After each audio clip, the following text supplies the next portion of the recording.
Actualmente las pantallas TFT se han vuelto muy populares, ya que pueden obtenerse en los mercados de Internet a un bajo coste y con excelentes características. Por esa razón, su implementación en los pequeños y medianos proyectos es cada vez más frecuente.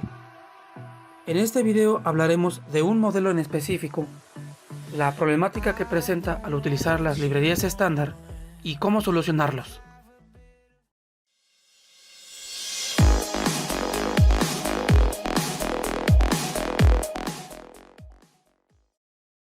Últimamente se ha vuelto muy popular el uso de pantallas TFT con comunicación serial SPI, debido a la baja cantidad de pines que se requieren para su control. Navegando por internet, el otro día encontré este curioso display. El modelo que adquirí tiene un controlador ILI9481, es de 3.5 pulgadas, su resolución es de 480 x 320 píxeles, comunicación SPI y su voltaje de alimentación va desde los 3.3 hasta 5 voltios, aunque depende del modelo. En mi caso únicamente se puede alimentar con 3.3 voltios. Cuenta con un panel touch resistivo y una ranura para tarjeta SD. Existe realmente mucha información en internet sobre cómo controlar este tipo de pantallas con el ID de Arduino y las placas de desarrollo de Arduino. Sin embargo, yo personalmente les aconsejaría utilizar las placas de Arduino como Arduino Nano 1 Omega, ya que debido a la cantidad de memoria limitada y baja velocidad de procesamiento que poseen esas placas, se puede hacer realmente muy poco con este tipo de pantallas. Tal vez mostrar algunos datos, texto estático o aplicaciones que no requieran altas tasas de actualización en la pantalla. Para este video utilizaré la placa de desarrollo ESP32 DevKit. No voy a profundizar en las características de esta placa. Si desean obtener mayor información, dejaré algunos enlaces en la descripción para que puedan documentarse al respecto. Hay muchas librerías que se utilizan para controlar estas pantallas con el ID de Arduino. Yo usaré la librería TFT-ESPI del desarrollador Bodmer, del cual por cierto dejo un link en la descripción para que puedan descargar la librería. Esta biblioteca está desarrollada para trabajar con las placas de desarrollo de ESP32, ESP8266 y algunos modelos de las placas de desarrollo STM32. Además soporta una variedad de modelos de controlador de pantallas TFT. Lamentablemente, para controladores de pantallas táctiles solo cuenta con soporte para el controlador XPT2046, que también es uno de los más utilizados. El uso de la biblioteca es muy fácil una vez que nos familiarizamos con sus métodos y en especial con la forma de configurar el modelo del controlador y los pines que se utilizarán para el control del display. Veamos un ejemplo. Como primer paso, deberemos tener instalada la biblioteca TFT-ESPI y las bibliotecas de control para el ESP32. Una vez tengas esos recursos instalados, vamos primero a configurar el hardware. Para ello consultamos la documentación en el sitio oficial de la biblioteca en GitHub y en la sección de tips nos dan una breve descripción de cómo podemos configurar el hardware. Sin embargo, yo voy a darte una alternativa que a mi parecer es más sencilla. Nos ubicamos en el directorio donde tenemos instaladas las bibliotecas de Arduino. En mi caso es en documentos, Arduino y librerías. Una vez aquí buscaremos la carpeta de la biblioteca TFT-ESPI. Y posteriormente vamos a ubicar dos archivos que nos ayudarán a configurar el hardware del display. En este caso, los archivos son User Setup y User Setup Select. Podemos abrir estos documentos que tienen extensión .h con cualquier editor de texto. Puede ser un bloc de notas o cualquier editor de tu preferencia. En mi caso, haré la edición con el programa Notepad++, que es un excelente editor de texto. Vamos a abrir el archivo y una vez dentro de los archivos, vamos primero a inspeccionar el archivo User Setup Select.h. En este archivo basta con tener descomentada esta línea y por el momento es por todo lo que nos debemos de preocupar. Si inspeccionamos el archivo, podemos notar que cuenta con una gran variedad de definiciones y declaraciones para diferentes modelos de pantallas TFT o placas de desarrollo, las cuales ya tienen incorporados algunos de estos displays. A partir de esta sección no es necesario que editemos absolutamente nada. Por lo tanto, como comenté anteriormente, en este archivo únicamente debemos de tener descomentada la línea que incluye el archivo que queremos editar. Vamos a inspeccionar este archivo en el cual podemos editar el hardware y la configuración de nuestra pantalla. Como primer punto vamos a ubicar la sección 1, la cual trata sobre la configuración del modelo del controlador de nuestra pantalla. En mi caso, mi pantalla tiene un controlador ILI 9481, por lo tanto he descomentado esta línea. En tu caso, deberás descomentar la declaración de Find que contenga el modelo de tu controlador. Cabe aclarar que algunas configuraciones se aplican únicamente a modelos específicos de controladores de pantalla. En este caso tenemos dos declaraciones más en este punto y en este punto que dependen únicamente de los modelos ST7735, 89 e ILI 9341. De igual forma, esta declaración únicamente es válida para estos modelos de display.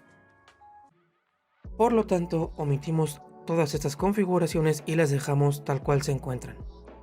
El siguiente parámetro que vamos a configurar es la declaración Define TFT Inversion Off. Lo he dejado tal cual como está porque en mi display los colores no se muestran invertidos. Si cuando tú termines de realizar la configuración los colores en tu pantalla se muestran invertidos, deberás comentar esta declaración y descomentar Define TFT Inversion On. Lo siguiente que vamos a configurar son los pines que serán utilizados para la interfaz del display. Es muy importante localizar la sección que contiene las declaraciones para nuestra placa de desarrollo. En mi caso, yo tengo una placa de desarrollo ESP32. Por lo tanto, dentro de esta sección, yo localicé la sección que configura los pines de control para placas de desarrollo basadas en el modelo ESP32. Si tú posees alguna placa de desarrollo distinta, debes localizar la sección. Por ejemplo, en este caso, se trata de un ESP8266 y en esta sección deberás hacer la declaración de los pines de control. Aquí encontraremos las declaraciones con los pines que se utilizan para la interfaz de control. Como mi display cuenta con un puerto serial SPI, primero voy a declarar los pines de control del puerto serial. Estos pines corresponden al puerto SPI por defecto en mi placa de desarrollo. En mi caso, estos pines corresponden al GPIO 23, GPIO 19, GPIO 18 y GPIO 5. En tu caso, deberás consultar la documentación oficial de tu placa de desarrollo y localizar los pines del puerto SPI por defecto. Para el resto de pines de control, CS, DC y RST, que corresponden a los pines selector del chip, datos y comandos y reinicio, puedes utilizar cualquiera de los pines de entradas y salidas disponibles en tu placa de desarrollo. Es importante verificar que estos pines puedan ser utilizados para tal propósito. En mi caso, para la placa ESP32 que yo poseo, algunos pines no pueden ser utilizados como entradas o salidas, ya que están reservados para funciones específicas de la placa. Una vez que hemos configurado los pines de control de interfaz, vamos a configurar la sección 3, en la cual únicamente se declaran las fuentes que se utilizan por defecto. En este caso no he realizado ninguna modificación, ya que yo deseo que se utilicen todas las fuentes por defecto. Esto, aunque consume algo de memoria, no debe preocuparnos demasiado, ya que las placas ESP32 cuentan con bastante memoria de almacenamiento.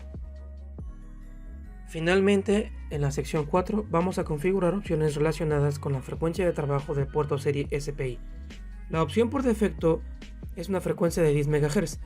Sin embargo, haciendo pruebas, en mi display funcionó perfectamente y sin problemas con una frecuencia máxima de 15 MHz.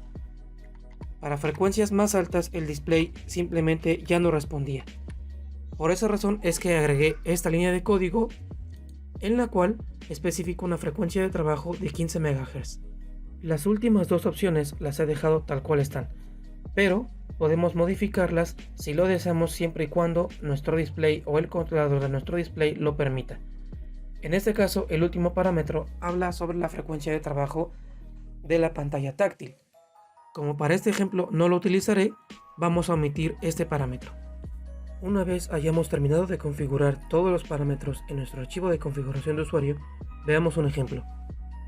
En el entorno de Arduino, vamos a Archivo, Ejemplos, buscamos la biblioteca TFT-ESPI y vamos a descargar el ejemplo más sencillo.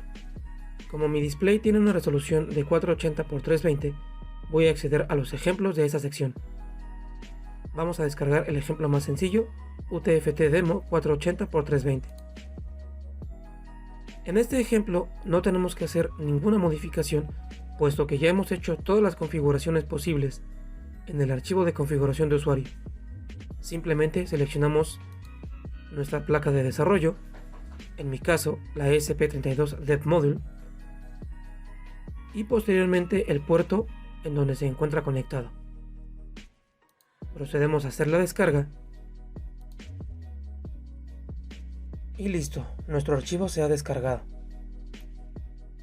En algunas ocasiones, cuando llega a esta parte, debemos presionar el botón Boot en nuestra placa de desarrollo para que podamos realizar la descarga. Y aquí podemos ver el resultado.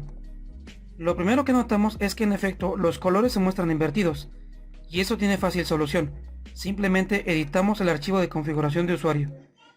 Además, por la lejanía de la cámara no se nota, pero pueden apreciarse unas bandas verticales que parpadean a lo largo de toda la pantalla. Aún desconozco el origen de este problema, pero intentemos solucionarlo. Veamos otro ejemplo para que puedan notar las bandas verticales parpadeantes. Para corregir el problema de la inversión de colores, volvemos a nuestro archivo configuración de usuario y en la línea donde está definido TFT Inversion Off, vamos a comentarla y descomentar la otra línea. En este ejemplo puede notarse con más claridad el parpadeo de las líneas verticales. Además, he apagado la luz para que se pueda apreciar un poco mejor. Aquí tenemos otro ejemplo donde también se pueden notar las líneas parpadeantes verticales.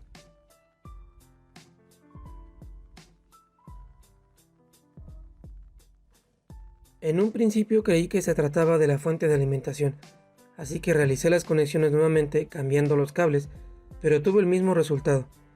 Así que comencé a buscar por internet y encontré que el problema ya había sido abordado por alguien y lo había resuelto en este sitio web de GitHub. En este foro, un usuario llamado Lepromer describe la misma situación que me ocurrió a mí, incluso publica esta imagen, y con el mismo controlador de pantalla. Ahí se discute sobre la inestabilidad de la fuente de alimentación, pero la solución la propone el mismo desarrollador de la librería, indicando que se debe cambiar el modo de inicialización. Así que vamos a proceder a cambiar el modo de inicialización de nuestro display. Para esto, una vez más nos ubicamos dentro del directorio donde se encuentra el archivo de configuración de usuario, pero esta vez entramos en la carpeta TFT Drivers y posteriormente buscamos el archivo de cabecera ILI9481 y lo abrimos para editar. En este archivo únicamente tenemos que descomentar la declaración de la macro de inicialización, guardamos cambios y descargamos nuevamente. Este es el resultado una vez que se ha cambiado el proceso de inicialización. Obtuve el mismo o peores resultados con todas las macros, así que volví al foro a leer nuevamente por si había perdido algún detalle. Me percaté que se publicó un enlace directo al código del archivo y noté que a diferencia de mi archivo, en este había 8 formas de inicializar el mismo controlador, así que lo único que hice fue copiar el código distinto en mi archivo e hice pruebas con las nuevas declaraciones. Con estos cambios me di cuenta que solo se notaban las líneas cuando se llenaba la pantalla con ciertos colores, así que volví a San Google e hice una búsqueda más profunda. Encontré que algunos modelos de controladores requieren iniciar los parámetros de configuración de voltaje con valores distintos incluso entre los mismos modelos de controlador. Así que, volviendo nuevamente al archivo, edité los valores de inicialización del comando Power Setting el cual configura los parámetros de voltaje del proceso de inicialización. Realicé pruebas con todos los valores sugeridos en los comentarios y por fin encontré el valor que estabilizó la tensión del display. Ahora las bandas parpadeantes verticales se han ido y las imágenes, animaciones y textos se muestran claramente. Ahora podemos comenzar a realizar interesantes proyectos con nuestro display, y aunque la solución la presento de manera breve y rápida, en realidad me tomó bastante tiempo localizar el verdadero problema. Si te ha sido útil este video, por favor regálame un like o comparte esta información con alguien que lo necesite. O bien, si deseas que suba contenido relacionado con algún problema que se te presente, puedes dejarme un comentario. Muchas gracias y nos vemos la próxima.